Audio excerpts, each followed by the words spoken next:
Bismillahirrahmanirrahim. Assalamualaikum warahmatullahi wabarakatuh. Hai anak-anakku, siswa-siswi kelas 5. Selamat pagi. Bagaimana kabar kalian? Apa pelajaran kita sekarang? Sebelum Ustaz Rozak memulai pelajaran, Ustaz Rozak akan selalu mengingatkan kepada anak-anakku sekalian bahwasanya kita harus melakukan 3M. Apa itu 3M? M yang pertama adalah memakai masker. M yang kedua adalah mencuci tangan dengan sabun, air yang mengalir. Yang ketiga adalah menjaga jarak. Itu adalah hal yang harus kita lakukan. Kita mulai pelajaran kita, pelajaran pendidikan agama Islam dan budi pekerti, dengan bersama-sama membaca Al-Basmalah. Bismillahirrahmanirrahim. Anak-anakku, siswa-siswi kelas 5, kita sudah selesai mempelajari pelajaran yang kedua. Oleh karena itu kita masuki pelajaran ketiga, yaitu iman kepada Rasul-Rasul Allah. Pengertian dan tugas Rasul Allah. Ketika Allah Subhanahu wa taala menciptakan Nabi Adam, Allah Subhanahu wa taala berfirman kepada para malaikat bahwa Allah Subhanahu wa taala akan menciptakan manusia sebagai khalifah di muka bumi. Sebagai khalifah atau pemimpin di muka bumi, manusia harus mengemban amanat dari Allah Subhanahu wa taala yang harus disampaikan kepada umatnya. Selanjutnya, Allah Subhanahu wa taala mengangkat sebagian manusia yang telah dipilihnya menjadi utusannya untuk menyampaikan risalah kepada kaumnya. Allah Subhanahu wa taala berfirman dalam surah Al-Hajj ayat 75, Bismillahirrahmanirrahim. Allahu yustafi minal malaikati rasulam Allah yustafi minal malaikati rasulau wa minan nas innallaha sami'un basir. Ini artinya Allah memilih para utusannya dari malaikat dan dari manusia. Sesungguhnya Allah Maha mendengar, Maha melihat. Orang yang telah dipilih Allah Subhanahu wa taala untuk membawa risalah bagi umatnya itu dinamakan Rasul. Rasul berarti orang yang telah dipilih Allah untuk membawa risalah bagi umatnya. Itu dinamakan Rasul. Jadi Rasul Allah Subhanahu wa taala adalah utusan Allah atau manusia yang diutus Allah untuk menyampaikan wahyu dari Allah kepada kaumnya. Itulah pengertian Rasul. Rasul adalah utusan Allah untuk menyampaikan wahyu kepada kaumnya. Adapun tugas-tugas Rasul Allah adalah yang pertama, untuk menyampaikan ajaran Allah kepada kaumnya dan mengajak kaumnya beriman kepada Allah Subhanahu wa taala. Allah Subhanahu wa taala berfirman dalam surat Al-Maidah ayat 67, Bismillahirrahmanirrahim. Ya ayyuhar rasulu balligh ma unzila ilaika mir rabbik wa illam taf'al fama ballaghta risalatah wallahu ya'simuka minan nas innallaha la yahdil qaumal kafirin. Yang artinya, wahai Rasul, sampaikanlah apa yang diturunkan Tuhanmu kepadamu. Jika tidak engkau lakukan apa yang diperintahkan itu, berarti engkau tidak menyampaikan amanahnya. Dan Allah memelihara engkau dari gangguan manusia. Sungguh Allah memberi petunjuk kepada orang-orang kafir. Yang kedua adalah memberikan petunjuk kepada umatnya agar bisa memperoleh rahmat Allah sehingga hidupnya sejahtera di dunia dan di akhirat. Allah Subhanahu wa taala berfirman dalam surat Al-Anbiya ayat 107, "Wa ma arsalnaka illa rahmatan lil alamin." Yang artinya, dan kami tidak mengutus engkau Muhammad melainkan untuk menjadi rahmat bagi seluruh alam. Yang ketiga, sebagai uswatun hasanah atau teladan bagi umatnya. Allah Subhanahu wa taala berfirman dalam surat Al-Ahzab ayat 21, "Laqad kana lakum fi Rasulillahi uswatun hasanah liman kana yarjullah wal yawmal akhir wa dzakarallaha katsira." Ini artinya, sungguh telah ada pada diri Rasulullah itu suri tauladan yang baik bagimu, yaitu bagi orang yang mengharapkan rahmat Allah dan kedatangan hari kiamat dan yang banyak mengingat Allah. Dan tugas Rasul yang terakhir, yang keempat, adalah untuk menyempurnakan akhlak kaumnya. Rasulullah SAW bersabda, "Innama bu'istu liutammima makarimal akhlaq." Rawahu Ahmad. Artinya, sesungguhnya aku diutus hanya untuk menyempurnakan akhlak yang mulia. Hadis riwayat Ahmad. Iman kepada Rasulullah. Sebagai orang muslim, kita harus percaya pada Rasul-Rasul Allah yang telah membawa risalah bagi manusia. Percaya kepada Rasul Allah termasuk rukun iman. Rukun iman yang keempat, ya. Cara beriman kepada Rasul-Rasul Allah adalah, yang pertama adalah menaati dan menjalankan segala ajaran Rasul-Rasul Allah. Cara beriman yang kedua adalah meneladani perilaku Rasul-Rasul Allah. Cara beriman kepada Rasul yang ketiga adalah menjauhi segala larangan Rasul-Rasul Allah, ya.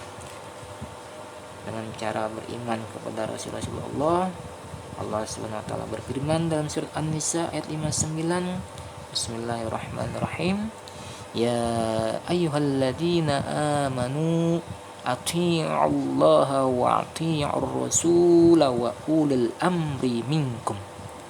Fa in tanaza'tum fi syai'in farudduhu ilallahi war rasul in kuntum tu'minuna billahi wal yawmil akhir. Dzalika khairu wa ahsanu ta'wila." Yang artinya, wahai orang-orang yang beriman, taatilah Allah dan taatilah Rasul Muhammad dan ulil amri, pemegang kekuasaan di antara kamu. Kemudian jika kamu berbeda pendapat tentang sesuatu, maka kembalikanlah kepada Allah Al-Quran dan Rasul sunnahnya. Jika kamu beriman kepada Allah dan hari kemudian, yang demikian itu lebih utama bagimu dan lebih baik akibatnya. Dengan surat An-Nisa ayat 59. Nama-nama Rasul Allah. Biasanya kita juga menyebut Rasul Allah dengan sebutan Nabi. Nabi yaitu orang yang menyampaikan wahyu untuk dirinya sendiri. Itu Nabi. Jadi Nabi hanya menyampaikan wahyu untuk dirinya sendiri. Adapun jumlah dan nama Nabi dan Rasul yang tercantum dalam Al-Quran dan wajib kita ketahui ada 25.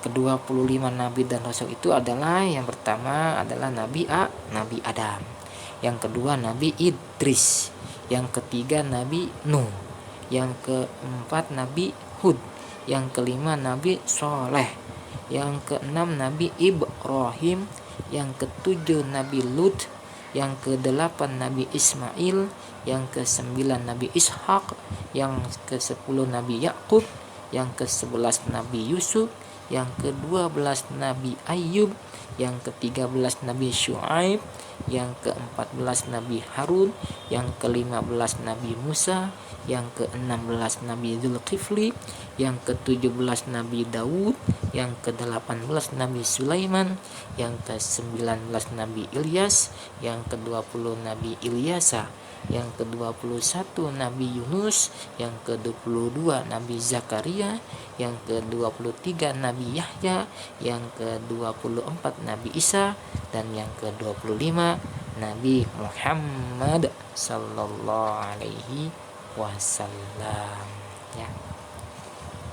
Ya, aku telah nama-nama nabi, nama-nama rasul, dan cara beriman kepada rasul dan pengertian rasul. Nah, selanjutnya adalah tentang nama-nama rasul ulul azmi.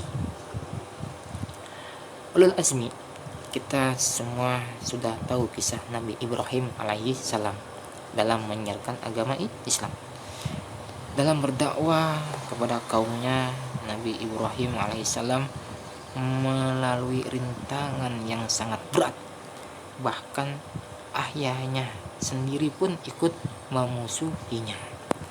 Nabi Ibrahim alaihissalam dianggap sebagai orang yang tidak mau melestarikan warisan nenek moyangnya sebagai penyembah berhala.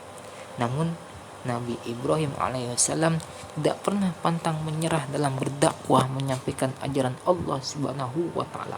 Segala cobaan dan rintangan yang menghadangnya selalu dihadapi penuh kesabaran.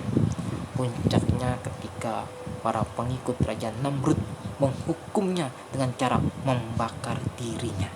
Namun Nabi Ibrahim alaihissalam tetap pada pendiriannya, beriman kepada Allah Subhanahu wa taala dan menjalani hukuman yang diberikan kepadanya. Itulah ketabahan dan keuletan Nabi Ibrahim alaihissalam dalam menyampaikan ajaran Allah, sehingga Allah memberi gelar kepada Nabi Ibrahim alaihissalam dengan sebutan ulul azmi. Nah, apa yaitu ulul azmi? Ulul azmi adalah suatu gelar yang diberikan kepada Rasulullah yang memiliki ketabahan dan keuletan luar biasa dalam berdakwah menyampaikan ajaran Allah Subhanahu wa taala. Rasul yang mendapat gelar ulul azmi siapa saja? Selain Nabi Ibrahim, masih ada lagi beberapa rasul Allah Subhanahu wa taala yang menerima gelar ulul azmi dari Allah. Karena apa? Karena ketabahan dan keuletannya dalam menyampaikan ajaran Allah. Selain mendapat gelar ulul azmi, rasul yang memiliki keuletan dan ketabahan yang luar biasa itu juga mendapat mukjizat dari Allah Subhanahu wa taala sebagai bekal untuk berdakwah. Mukjizat, apa itu mukjizat?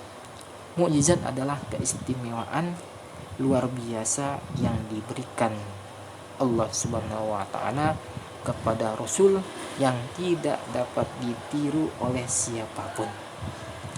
Tujuannya Allah memberikan mukjizat kepada rasulnya adalah agar umatnya percaya bahwa dirinya adalah rasul, adalah utusan Allah Subhanahu wa taala. Nabi dan rasul Allah yang mendapat gelar ulul azmi adalah yang pertama Nabi Nuh, yang kedua Nabi Ibrahim, yang ketiga Nabi Musa, yang keempat Nabi Isa, yang kelima adalah Nabi Muhammad sallallahu alaihi wasallam. Nabi Nuh alaihissalam mendapat gelar ulul azmi karena ketabahannya dalam menghadapi kaum Bani Rasib yang sangat ingkar kepada Allah, sehingga Allah menurunkan banjir bandang yang sangat besar. Nabi Ibrahim alaihissalam mendapat gelar ulul azmi karena ketabahannya dalam menghadapi Raja Namrud dan kaumnya yang sangat ingkar kepada Allah karena menyembah berhala, hingga Nabi Ibrahim mendapat cobaan dengan cara dibakar. Nabi Musa alaihissalam mendapat gelar Ulul Azmi karena ketabahannya dalam menghadapi Raja Firaun yang sangat kejam dan mengaku dirinya sebagai Tuhan. Nabi Isa alaihissalam mendapat gelar Ulul Azmi karena ketabahan dan keuletannya dalam menghadapi kaum Bani Israel yang sangat ingkar kepada Allah Subhanahu wa Ta'ala. Yang kelima, Nabi Muhammad sallallahu alaihi wasallam mendapat gelar Ulul Azmi karena ketabahan dan keuletannya dalam menghadapi kaum kafir yang sangat memusuhi Islam.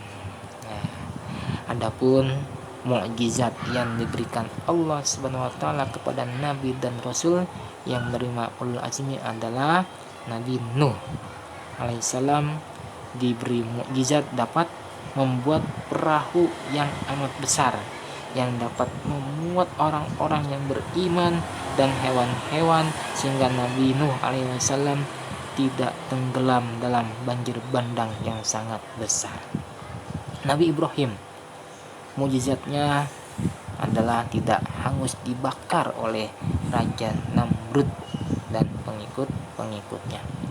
Nabi Musa alaihissalam, mukjizatnya adalah tongkat yang bisa berubah menjadi ular besar yang bisa memakan semua ular tukang sihir Firaun serta bisa membelah Laut Merah menjadi jalan sehingga Nabi Musa dan pengikutnya bisa selamat dari kejaran Firaun.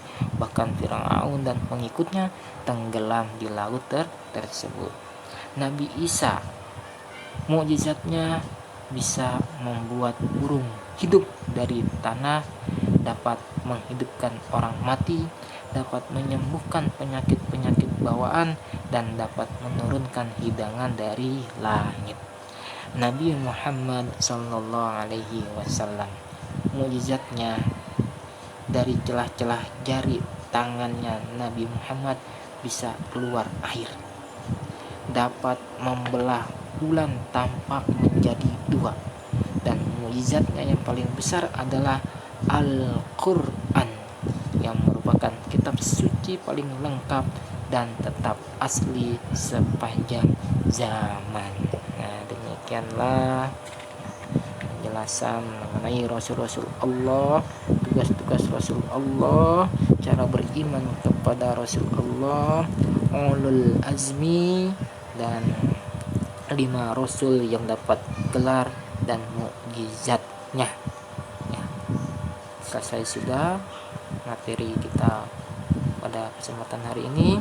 Maka tugas kalian adalah mengerjakan latihan uji diri 1 pada halaman 28 dan latihan uji diri 2 yang terdapat pada halaman 31. Kita akhiri, jangan lupa kirimkan hasil jawaban kalian melalui WhatsApp berupa foto. Akhiri pelajaran dengan sama-sama membaca alhamdulillah, alhamdulillahirabbil alamin. Syukron, terima kasih. Saya akhiri dengan ucapan salam. Wassalamualaikum warahmatullahi wabarakatuh.